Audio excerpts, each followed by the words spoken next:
Good Sunday morning, I'm Jaden Jefferson, and welcome to this week's Community Focus. Joining me this morning, Mayor Wade Kapszukiewicz. Thanks for being here. Thanks for having me. So obviously, this is a busy part of the year for you because you also are running for re-election. What would you say are some of the things that you want to do if elected to a third term? Primarily, what I want to do is just to be able to continue the momentum that Toledo clearly has right now on all of the major areas of focus. We're in so much of a better position today than we were, say, 5 years ago or 10 years ago. So just to take a couple examples, certainly on crime and public safety, it's a night and day difference from where we were 3 or 4 years ago. Homicides in Toledo are about half of, in fact, they're exactly half of what they were even 3 years ago. We've cut them in half.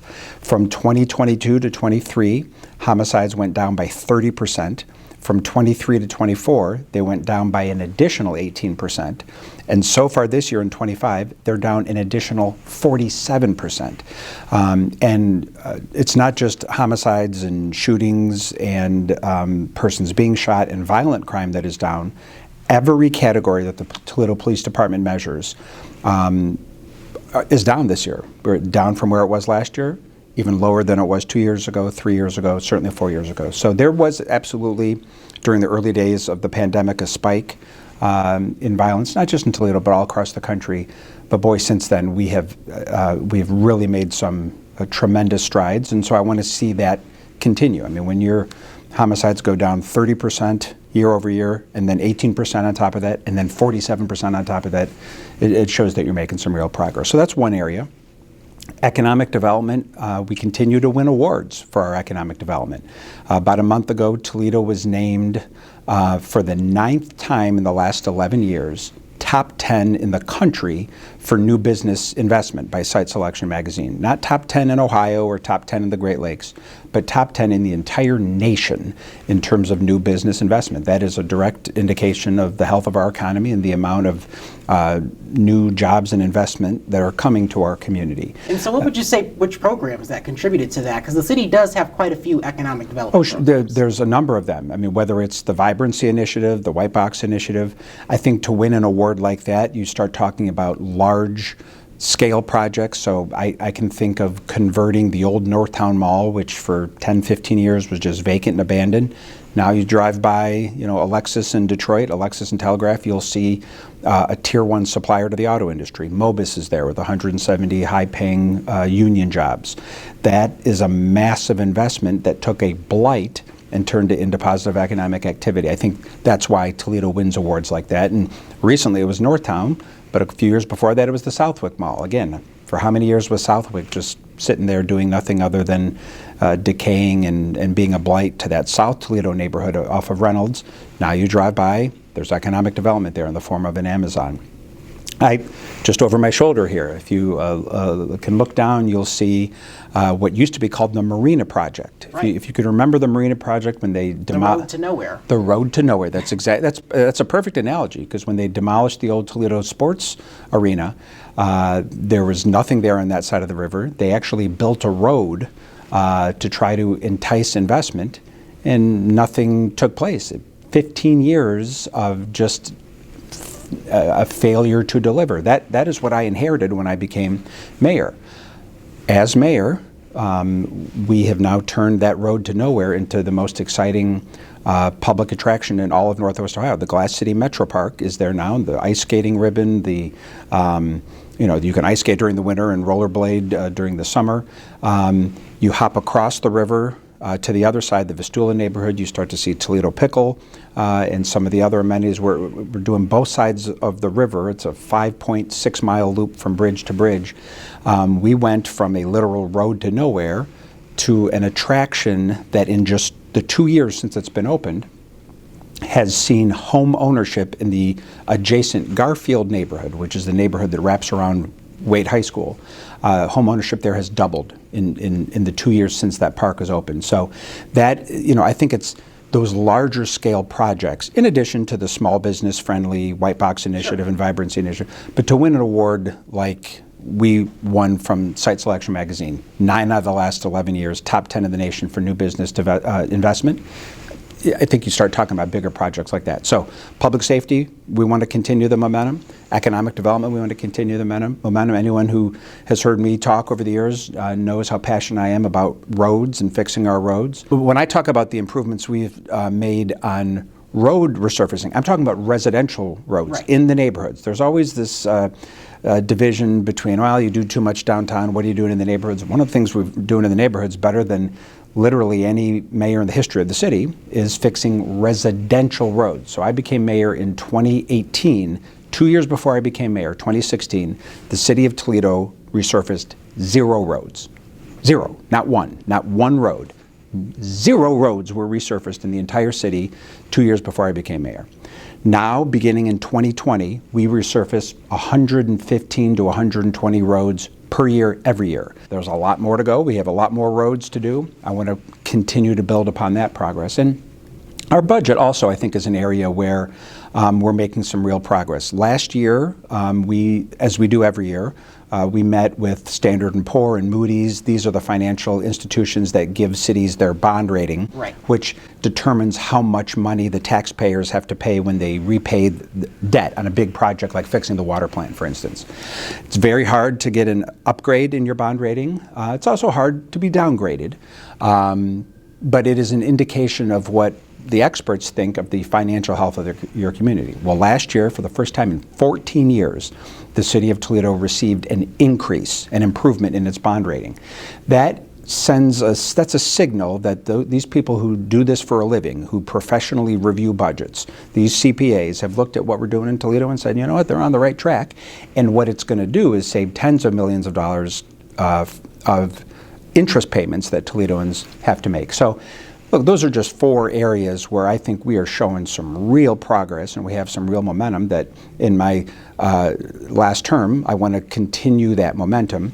If there's an emerging area where I think we can do some real work in my next term, it's in the area of housing. Well, and there's also that other issue there because Toledo has for some years now been seeing population decline. Right. I'm not going to completely fault you for that because it is a trend that we've been dealing with for some time, but what would you say has been the progress there? Because obviously there comes that concern of the tax base. Oh, sure, absolutely. Toledoans who are able to actually afford all of these things and pay for these things. Yeah, there's no question. Toledo, just like every other city in the Great Lakes region of this country, has been losing population, I think, since 1963. I think 1960. So we're talking about over 60 years of population decline, and that's happened over various presidents, various governors, various mayors. There's no question, and not just Toledo. It's Buffalo, it's Detroit, it's Cleveland, Fort Wayne, everyone in this part of the country. However, there are some cities that recently have stopped the decline and have started to grow again. I mentioned it. Detroit's a good example. I think it was the first time in 50 years. First time since 1957 that the city of Detroit grew last year.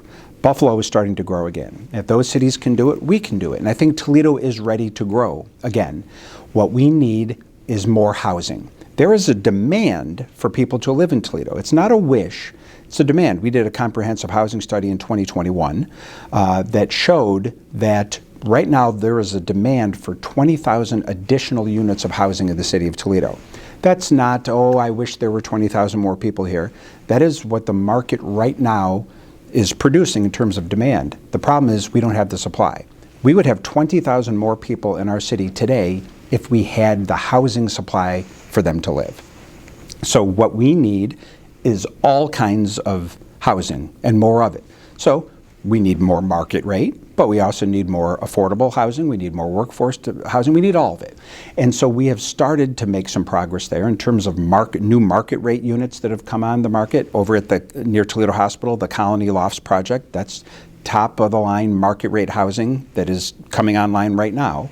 But we've also invested in affordable housing projects in places like the Central City off of near St. Martin de Porres Church, a development that we call the Grand because it's right off of Grand Boulevard there, Grand in Detroit. Used to be Driggs Dairy. Driggs Dairy was demolished, and now affordable units are going on that site. There's another one over the old Southland Shopping Center. We call it the Glen because it's off of Glendale. Again, affordable housing. Of all of the resources that the city of Toledo put to use as part of the American Rescue Plan, we deployed $10 million toward building at least 600 additional units of affordable housing. So we understand that Toledo's ready to grow, and we are starting to turn the aircraft carrier to make that happen. We just have to do so much more of it. Right now there are 23 different housing projects that the city of Toledo has its fingerprints on. You add them all up and it adds up to about 2,000 units. I talked about the 600 affordable units that we use the American Rescue Plan to support. Well, on top of that, there are others that add up to about 2,000. That's great, but if you remember what I said just a moment or 20,000. That's about 1/10 of what we need. Drop So in the bucket. Toledo is ready to grow.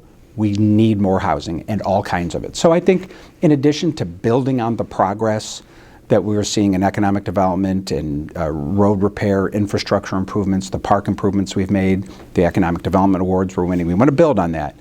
But if there's an emerging issue that's going to be crucial in these next 4 years of my term, it's going to be housing. And of course, a big part of this too is the fact that we have to have folks who are able to afford that housing as well in this community. Right. And that continues to be a struggle, is just the affordability crisis. Obviously, higher inflation as a result of the pandemic contributed to that. Of course, housing prices due to the fact that we lack in supply, but also the fact that over the years, and this is just a national issue, wage stagnation, where people just aren't making more money. Yeah. And so on the local level, what is your plan to fight that? Well, that's why when I talked about the housing that we need, I mentioned we need all kinds of it. It's not, I didn't say, oh, we just need more market rate housing, more fancy housing. No, we need all kinds of housing, including affordable housing. Right. And the dollars that we got from the American Rescue Plan, again, we put 10 million of those dollars over to putting our money where our mouth is and building more affordable units. So I think we do need programs and policies that address the fact that our national economy does seem broken here. Our one of the reasons, everyone knows that we're in an environment of political polarization, red state, blue state, Republicans, Democrats always fighting, Trump, Biden, yell, fight. It is a very divided time, and there's frustration among the American people. I think one of the reasons there is frustration is exactly the point you mentioned, that people are working harder than ever, and their wages are not keeping up with inflation, and they're sure as heck not keeping up with the profits that some of these big companies are making. In other words, the CEOs seem to have recovered from the pandemic pretty well, and they recovered from the housing crisis before that pretty well, and they're bringing in more profits than they ever have before.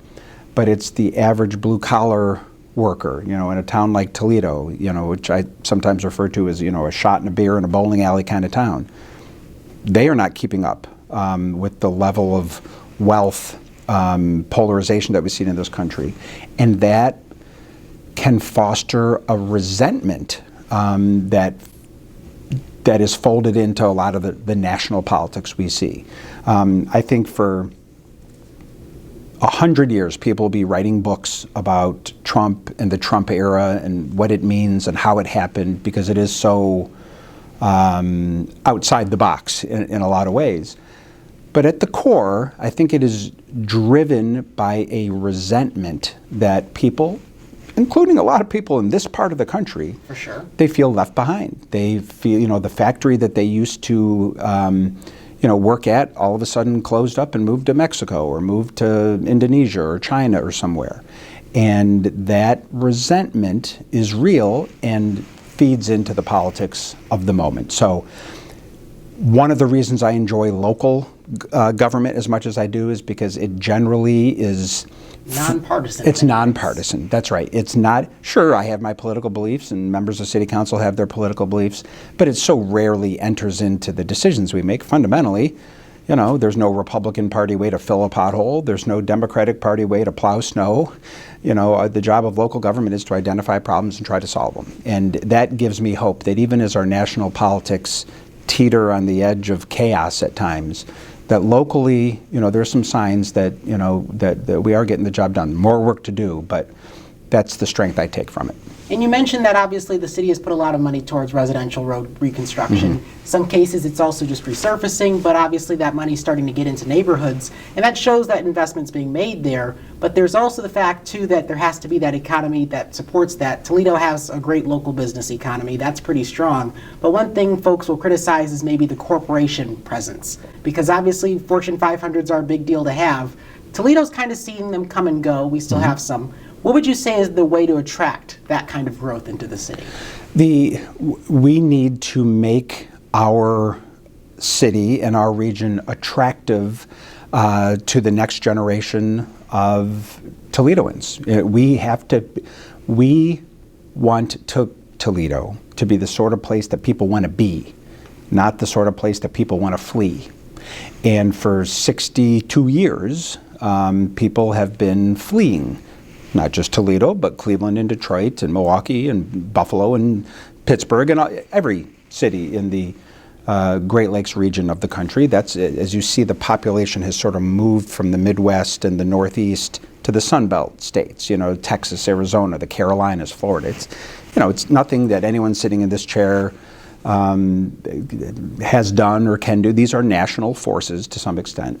But we can do things at the local level that can make our city attractive and to market ourselves so that when you are making that decision about where I want to live or where I want my business to locate, you can be drawn to a city like Toledo. What is Toledo? Toledo is a wonderful mid-sized Midwestern town with incredible affordability. In 2024, Realtor.com listed Toledo as the #1 hottest housing market in the entire country. I think that the reason that Toledo won that ranking was because our housing stock is generally affordable. So for a very affordable rate, indeed the best in the entire country, you have access to one of the best zoos in the country, one of the best museums in the country, to one of the best minor league stadiums in the country with what Newsweek magazine called Fifth Third Field.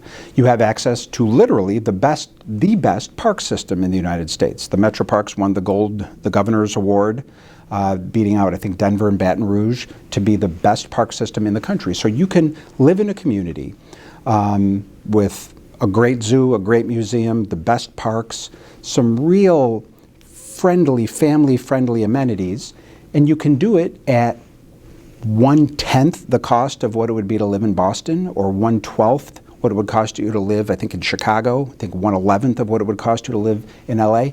You can have access to world-class amenities at a reasonable rate. I think that is going to push investment toward Toledo in the long term. I think to some extent you're already starting to see it. And I haven't even started to talk about what they call the climate refugees that could one day accentuate that. So Toledo, for whatever faults it may have, is blessed to not be in the direct line of some of these terrible natural disasters. We don't get hurricanes or typhoons. We don't have wildfires and droughts. Unlike the city of Miami, we're not sinking into the ocean. We will get a tornado every 40 years or so. But generally speaking, there are parts of the country where people are going to need to move. I mean, I love Miami. I know the mayor there pretty well. That city's going to be underwater in 100 years, literally underwater. There are folks in Arizona and California that are, they have to ration water, and there are wildfires and droughts. You saw the fires in LA here not too long ago. There's going to be a movement to not just Toledo, but cities like Toledo, sort of mid-sized, Midwestern, affordable cities that's going to accrue to our benefit over the years. We have in our backyard, right there, a Great Lake. 1/5 of all the fresh water on planet Earth is located in the Great Lakes. As the world gets thirstier and thirstier, as we continue to wean ourselves off fossil fuels and move toward other forms of energy, the most valuable commodity on planet Earth will be fresh water. Well, in that context, it's not going to be a bad thing to have 20% of all the fresh water on planet Earth in your backyard. These are advantages that we have that we will continue to accrue to our benefit In the meantime, we have to make sure that we are ready for the growth. So we don't have a road to nowhere anymore. We have one of the nicest attractions in all Northwest Ohio there. We are creating the environment to support what is coming. Housing is the next piece of it, as I talked about. But I think that's how you do it. I think that is how, I think doing what you can locally to create the environment that the market wants to happen anyhow. And it will. It is. 100 years from now, oil is not going to be the most valuable commodity on earth. Fresh water will be. It might sound silly to say this, but in 100 years, people might look at Toledo and the area around here the way we look at Saudi Arabia right now. What's Saudi Arabia? Oh, that's the part of the world where the earth's most valuable commodity is oil. It's not going to be oil in 100 years. It's going to be fresh water. We have fresh water in our backyard. That's an advantage that it's hard to even put into words what a big deal that is. We need to be ready for it. I think we're getting there. And generally speaking, economic development tends to be something that really happens in a ripple effect. But there also is still that disconnect that exists, because we definitely have seen investment on the east side of Toledo, which may have not been there in the past. But there also is still the neighborhood behind a Glass City Metro Park, or the neighborhood behind a ProMedica headquarters. And so kind of speak to that for folks who feel left behind and maybe left out of just the now. What can you tell them and offer them if elected to another 4 years? Well, whatever troubles Toledo has weren't created overnight, and they won't be solved overnight. If our population has declined since 1963 for the last 62 years, I don't know that anyone expects it to be solved, by next Tuesday. I'm one who believes that people in general, or Toledoans in particular, I don't think they expect perfection, but I think they expect progress. And I think we are making progress. So, look, the Glass City Metro Park has directly caused home ownership rates in the Garfield neighborhood, right around Wade High School, to double in the last 2 years. Had we not done the Glass City Metro Park, the Garfield neighborhood would be exactly the same as it had been, if not maybe worse. I understand there's that neighborhood behind that wants the investment to occur. I think, though, there's evidence that it's coming. I do believe that. The investments we have made across the board are neighborhood-based. I mean, again, 2 years before I became mayor, the city resurfaced 0 roads. This year, we're resurfacing 114. We're not resurfacing 114 roads in downtown Toledo. We are resurfacing those. Again, I'm talking about not the C-Corps roads. I'm talking about residential roads. These are by definition, these are roads in the neighborhoods. That's the neighborhood focus that we feel is so important. I think there are few things more important to a neighborhood than a park, a city park.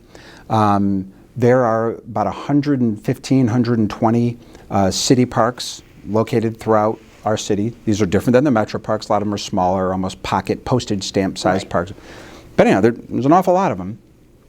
In 47% of them, so in other words, I think it's 61 or 62 of them, during my time as mayor, we've made major upgrades, new playground equipment, in some cases disability friendly, accessible playground equipment of the kind you see over at Ottawa Park. By definition, if they're happening at a city park, they're happening in a neighborhood. Not happening down on the river, they're happening tucked in a neighborhood, near the neighborhood school, near the road that has probably been resurfaced here recently. So I think those things add up over time. And to be able to say that 47% of all city parks have received major park improvements during my time as mayor is an incredible statement. And again, we're talking about investments that hadn't been made in decades. So again, I know these things take a while, and Toledoans know these things take a while. That's why perfection, while it might be our goal, I don't think that's the standard we're being judged by. I think progress is the standard we're being judged by. And I know that 62, 63 parks have received major upgrades during my time as mayor. That's progress. I know that we're not resurfacing 0 roads per year anymore. We're resurfacing about 110 per year. That's not perfection, but it's progress. This time last year, we had seen 15 homicides in Toledo. As I sit here today, the exact same day of the year, we've seen 7. That's not perfection. We're not going to rest until that number is 0. But I think everyone would agree that 7 is better than 15, and it sure as heck is better than it was the year before that, the year before that. We're not perfect. There's no question we're making progress. And I have to point out, I don't think that people would have passed that 1/4% tax if they didn't want those roads That's to be exactly fixed. right. So there definitely was support behind that. And I do also want to ask, as we're kind of in a time of transition in the federal government, Toledo is a city that has greatly benefited from federal grants. The grant writing team's really effective in bringing dollars to Toledo. Are you concerned that some of those grants, as we've seen in other cases, may be put on pause or delayed because of the incoming changes? Yeah, sure, I'm concerned. I am concerned. We are, as I mentioned earlier, we're entering a time in our federal politics right now that is utterly unprecedented. President Trump has come in like a tornado, like a whirlwind, and is kind of, I think by design, sort of upset some apple carts. I think that's what he wanted to do and believes that that's what we need for the country. Part of that is putting a freeze on certain federal grants, or at least threatening a freeze on federal grants. So to the extent Toledo has received over $200 million of federal grants in the last 3 years, not all of which have been spent down, you bet I'm concerned about it. It should be. However, we are building, in some cases, new relationships with our new federal partners, in other cases, strengthening relationships that we already had. I was part of a group called the Toledo Regional Alliance that was in Washington, D.C. about 10 days ago.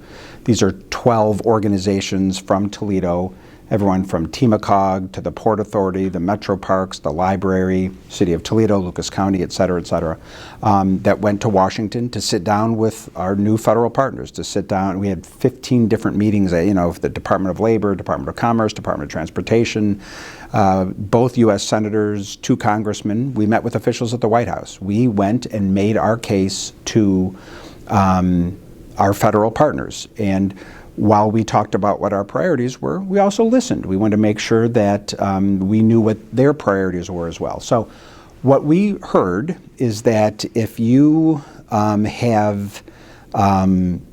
if any of those contracts had a contract that was signed, we should be in good shape. And actually the grants that we did receive, they have had contracts signed. So while there is a pause that have been put on them,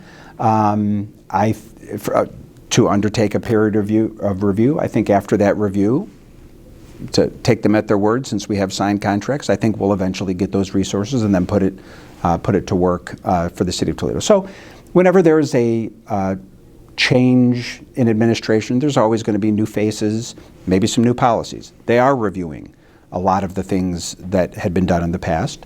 But what we heard when we were in Washington is that, the work that we've done to secure these grants, in those cases where contracts were signed, which is our case, we should be okay. We'll eventually get those resources. It might take a little longer than we had wanted. So we're still going to be able to move forward and celebrate the great work we've done getting federal grants. Last year in 2024, we received more grant money per capita than any other city in the state of Ohio except for Cleveland. And on a national basis, we were right up there with, on a per capita basis, the same level as New York, Chicago, and LA. So we've done very well there. And based on our early conversations with the new team in Washington, I think those dollars will, maybe not as quickly as we thought, but they will eventually flow to Toledo. Well, Mayor Wade Kapszukiewicz, thanks for joining me. Thank you for having me. Thank you. And that is this week's Community Focus. I'm Jaden Jefferson. Thanks for joining me, and have a great start to your week on Monday.